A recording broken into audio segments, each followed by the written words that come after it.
Selamat datang kembali. Kali ini kita akan bahas lebih dalam ya. Satu kasus yang lagi rame banget ini. Soal vonis 4,5 tahun penjara buat mantan Menteri Perdagangan Thomas Lembong atau Tom Lembong. Ini terkait kebijakan impor gula. Betul sekali. Sumber kita juga beragam nih. Ada dari jurnal hukum, ya kan, yang bahas soal diskresi pejabat. Terus ada juga berita-berita terkini, opini soal sidang dan vonisnya. Jadi misi kita hari ini mau coba urai kasus ini lapis demi lapis buat Anda ya.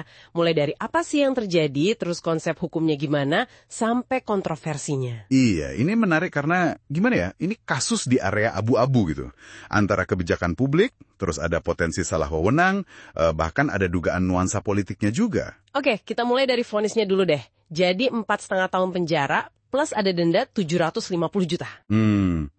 Intinya hakim menilai kebijakan impor gula Pak Tong Lembong waktu jadi Mendak, itu tahun 2015-2016 ya, itu dianggap melanggar hukum dan merugikan negara. Tapi, nah ini penting nih, hakim juga bilang kalau Tom Lembong itu nggak menikmati hasil korupsinya secara pribadi. Gitu kan? Betul, itu poin krusialnya. Dan yang bikin lumayan heboh juga itu salah satu pertimbangan hakim yang memberatkan, katanya Tom Lembong lebih utamain ekonomi kapitalis daripada ekonomi Pancasila. Wah, itu argumen yang agak gimana ya, jarang muncul ya di putusan korupsi kebijakan. Jadi perdebatan luas ini pasti. Banget. Ini pertimbangan hukum murni atau udah masuk ranah ideologis kan jadi pertanyaan. Makanya banyak yang respon. Iya, sebar kita catat. Ada kritik dari influencer Richard Lee ya. Dia bilang ini tak masuk akal karena menghukum kebijakan tapi nggak ada bukti aliran dana ke pribadi. Terus ada pengamat anti korupsi Herdian Syahamza juga bilang putusannya tabur. Nah ini jadi pertanyaan hukumnya juga sih. Apakah kalau nggak ada bukti aliran dana pribadi itu cukup buat bantah tuduhan penyalahgunaan wewenang di UU Tipikor? Tom Lembong sendiri gimana? Ya, dia lewat pembelaannya merasa putusan ini janggal.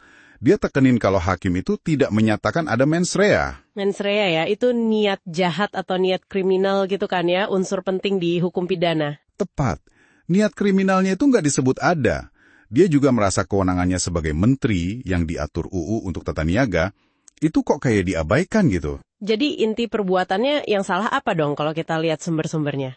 Intinya, dia didakwa kasih persetujuan impor, PI, gula kristal mentah, ke perusahaan swasta. Padahal aturan waktu itu, Kepmen Perindak lama ya, 527 tahun 2004, harusnya prioritasin BUMN, buat stabilisasi harga. Nah, ini dikasih ke swasta. Dan katanya juga tanpa rakor yang cukup. Oh, soal rakor itu. Tapi kalau nggak salah pembelaannya bilang aturan wajib rakor itu baru ada setelah PI-nya terbit ya, Permendak 11 2015 itu. Nah, itu salah satu poin perdebatannya juga. Terus soal kerugian negara juga, angkanya beda loh. Beda gimana? Jaksa awalnya nuntut berdasarkan kerugian, ada yang bilang 578 M, ada sumber lain 400 M.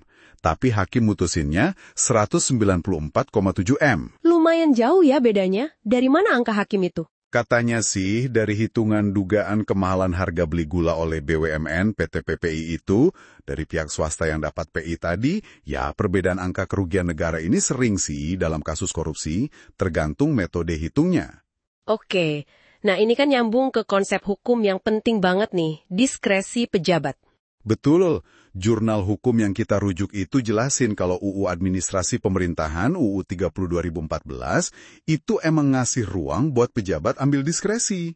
Diskresi itu maksudnya kebebasan bertindak gitu ya? Untuk atasi masalah, atau kalau ada aturan hukum yang kosong, atau kalau pemerintahan macet gitu? Iya, tapi ada syaratnya, ketat. Harus sesuai tujuan diskresi, nggak boleh langgar hukum, terus harus berdasar AUPB. AUPB? Asas-asas umum pemerintahan yang baik, kayak adil, cermat, nggak sewenang-wenang, transparan gitu ya? Benar. Plus harus objektif, nggak ada konflik kepentingan, dan yang penting, itikat baik. Nah, nyambungnya ke pidana, itu kalau diskresinya dianggap menyalahgunakan wewenang, itu ada di pasal 3 UU Tipikor. Menyalahgunakan wewenang yang bisa untungin diri sendiri atau orang lain, dan rugikan negara, itu intinya pasal 3 ya? Persis.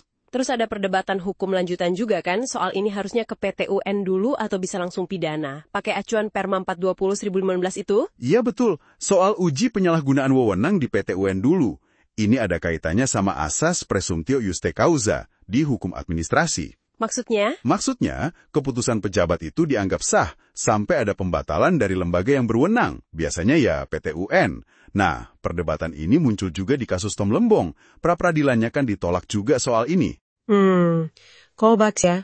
Dan nggak bisa dipungkiri juga selalu ada pertanyaan soal dimensi politiknya kalau kasus pejabat tinggi gini. Pasti. Beberapa sumber, termasuk dari pembelaan Tom Lembong sendiri, ada yang mengaitkan kasus ini sama posisi politik dia, yang dukung Anies Baswedan di Pilpres 2024 kemarin. Waktu penetapan tersangkanya, Oktober 2024, dianggap sebagian orang bukan kebetulan gitu ya? Begitu narasi yang muncul di beberapa pihak. Tapi, di sisi lain, Kejaksaan Agung, yang menurut sumber kita, mereka bantah keras ada politisasi. Mereka bilang apa? Mereka bilang penyidikan udah mulai dari Oktober 2023, jadi sebelum Pilpres memanas, dan murni berdasarkan alat bukti yang cukup. Penting buat kita sampaikan kedua sisi argumen ini apa adanya ya buat Anda ya. Oke, kasus ini juga jadi sorotan lagi ke profil Tom Lembong sendiri ya. Teknokrat lulusan Harvard, karirnya di Bank Internasional, Morgan Stanley, Deutsche Bank, pernah di BPPN juga. Terus jadi Mendak, Kepala BKPM, bahkan pernah jadi penulis pidato Presiden Jokowi yang terkenal itu, yang Game of Thrones.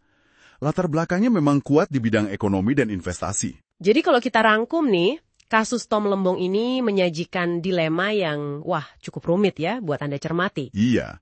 Di satu sisi, kita punya putusan pengadilan yang bilang ada pelanggaran hukum, ada kerugian negara akibat sebuah kebijakan. Tapi di sisi lain, ada argumen kuat soal nggak adanya niat jahat atau mens rea tadi, nggak ada keuntungan pribadi juga, plus ada dugaan ini kriminalisasi kebijakan yang mungkin ya, ada kaitan sama dinamika politik. Fakta bahwa dia divonis bersalah tapi nggak terbukti nikmatin hasil korupsinya itu kan memantik pertanyaan mendasar ya. Antara, katakanlah, kesalahan kebijakan yang mungkin wajar dalam dinamika pemerintahan dengan tindakan korupsi yang memang harus dipidana. Dan satu lagi mungkin, bagaimana potensi kriminalisasi kebijakan semacam ini, kalau memang terjadi, bisa mempengaruhi keberanian pejabat publik kita buat ambil keputusan penting di masa depan. Sesuatu buat Anda pikirkan lebih dalam lagi.